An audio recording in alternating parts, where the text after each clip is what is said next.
नमस्ते। आज हम सब मिलकर समय में एक बहुत लंबा सफर करने वाले हैं। जरा सोचिए, आज से 5000 साल पहले जिंदगी कैसी रही होगी। दिमाग में शायद पत्थर के औजार और गुफाएं आती हैं, है ना? लेकिन क्या हो अगर मैं कहूं कि असलियत इससे कहीं ज्यादा मॉडर्न थी। जी हाँ, बिल्कुल सही सुना।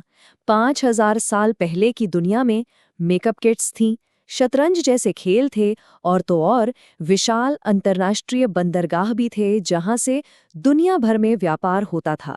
ये कोई साइंस फिक्शन नहीं, बल्कि प्राचीन भारत की एक अविश्वसनीय हकीकत है। तो आज हम इसी कहानी की पड़ताल करेंगे। हम सिंधु घाटी सभ्यता के उन खोए हुए शहरों के राज खोलेंगे और ये भी देखेंगे कि आखिर वो कैसे गायब हो गए और उनके बाद एक बिल्कुल नया वैदिक युग कैसे शुरू हुआ। तो हमारा सफर कुछ इस तरह आगे बढ़ेगा। सबसे पहले हम उन प्राचीन महानगरों को देखेंगे, फिर वहां की शहरी जिंदगी में झांकेंगे, उनके व्यापार और कारीगरी को समझेंगे, फिर उनकी मान्यताओं और उस रहस्यमयी अंत की बात करेंगे, और आखिर में देखेंगे कि वैदिक काल में क्या नया हुआ। तो चलिए पहले हिस्से से शुरू करते हैं। देखिए, सिंधु घाटी सभ्यता कोई छोटे मोटे गांव का झुंड नहीं थी। नहीं, ये तो बेहतरीन तरीके से प्लान किए गए बड़े बड़े और बहुत ही एडवांस्ड शहरों का एक पूरा नेटवर्क था। ये सभ्यता लगभग 2500 ईसा पूर्व के आसपास अपने चरम पर थी।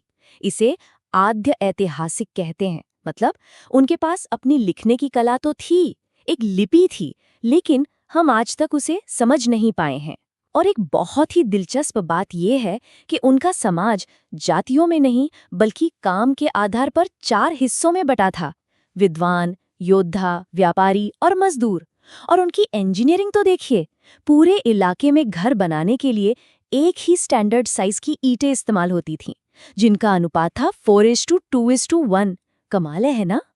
तो सवाल ये है कि इन शहरों में रहने वाले आम लोगों की रोज की जिंदगी कैसी थी। खैर, खुदाई में मिले सुराग हमें कुछ बहुत ही हैरान करने वाली बातें बताते हैं। मिसाल के तौर पर चन्हुदड़ो नाम की एक जगह को लेते हैं। ये जगह अपने आप में बहुत खास थी। ये कारीगरों का शहर था, एक तरह का इंडस्ट्रियल हब। लेकिन यहाँ कोई किला या शहर को घेरने वाली दीवार नहीं थी। शायद उन्हें किसी हमले का डर ही नहीं था। और यहाँ से जो चीजें मिली हैं वो तो और भी कमाल की हैं।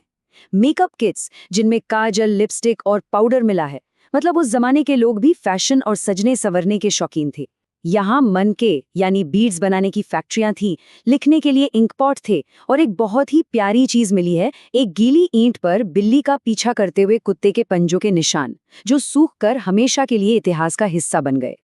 तो ये सभ्यता सिर्फ एडवांस्ड ही नहीं थी, बल्कि आर्थिक तौर पर भी एक सुपर पावर थी।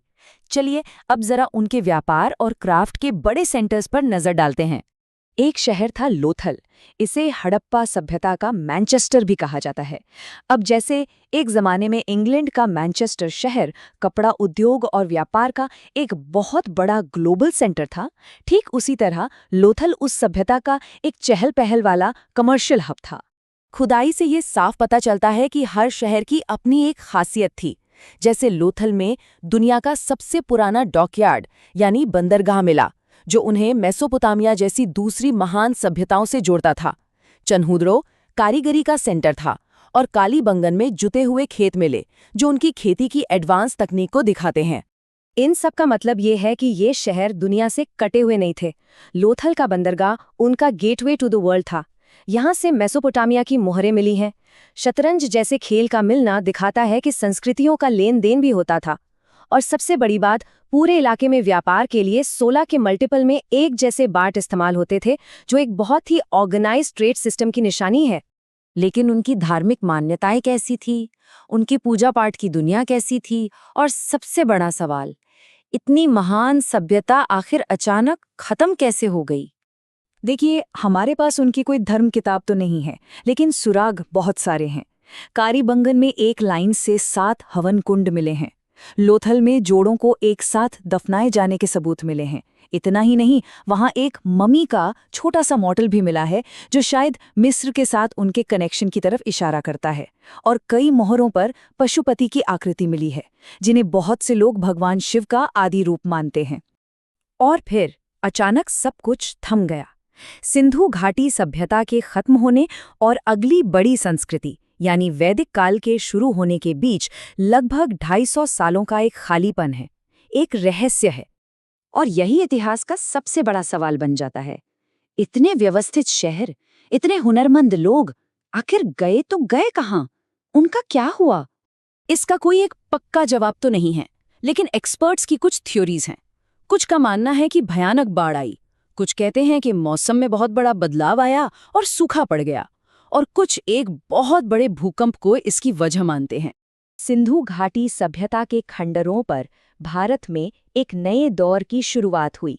ये था वैदिक काल, और ये अपने साथ एक बिल्कुल ही अलग संस्कृति लेकर आया। और ये बदलाव बहुत बहुत बड़ा था। जहां सिंधु घाटी सभ्यता शहरी थी, व्यापार पर टिकी थी और उनकी एक ऐसी लिपि थी जिसे हम पढ़ नहीं सकते, वहीं वैदिक सभ्यता पूरी तरह से ग्रामीण थी।